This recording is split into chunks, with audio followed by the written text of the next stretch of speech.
महिला एवं बाल विकास विभाग के तत्वाधान में राज्य महिला आयोग के द्वारा हाथरस की सदर तहसील में जन सुनवाई कार्यक्रम आयोजित किया गया। कार्यक्रम की अध्यक्षता राज्य महिला आयोग की सदस्य रेणु गौड़ ने की।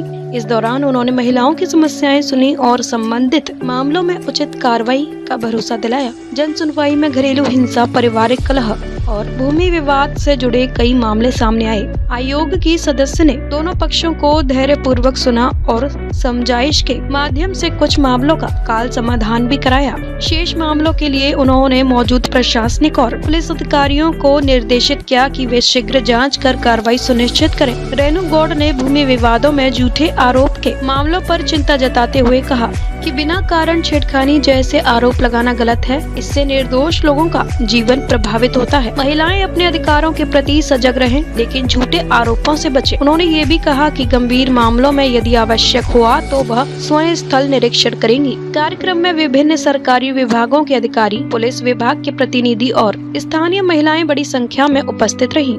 घरेलू हिंसा की शिकायतें ज्यादा आई हैं। एक दो शिकायत आई है भूमि की, तो वो भी उनका निवारण भी साथ के साथ हो गया है, समझा तो दिया गया है।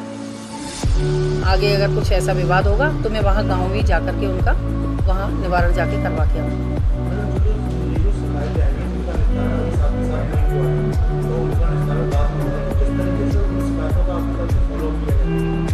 देखिए, हमारी तरफ से तो पहले दोनों पक्षों को बुलाया जाए, दोनों पक्षों को बुला करके पूरी बात दोनों पक्ष की सुनी जाए, क्योंकि हम जो है कोई भी फैसला एक पक्ष की बात को सुन करके नहीं कर सकते। तो इसलिए दोनों पक्ष को बुलाया जाए और जिस चीज़ में दोनों खुश हों, दोनों पक्ष, उस हिसाब से उनका फैसला कराया जाए।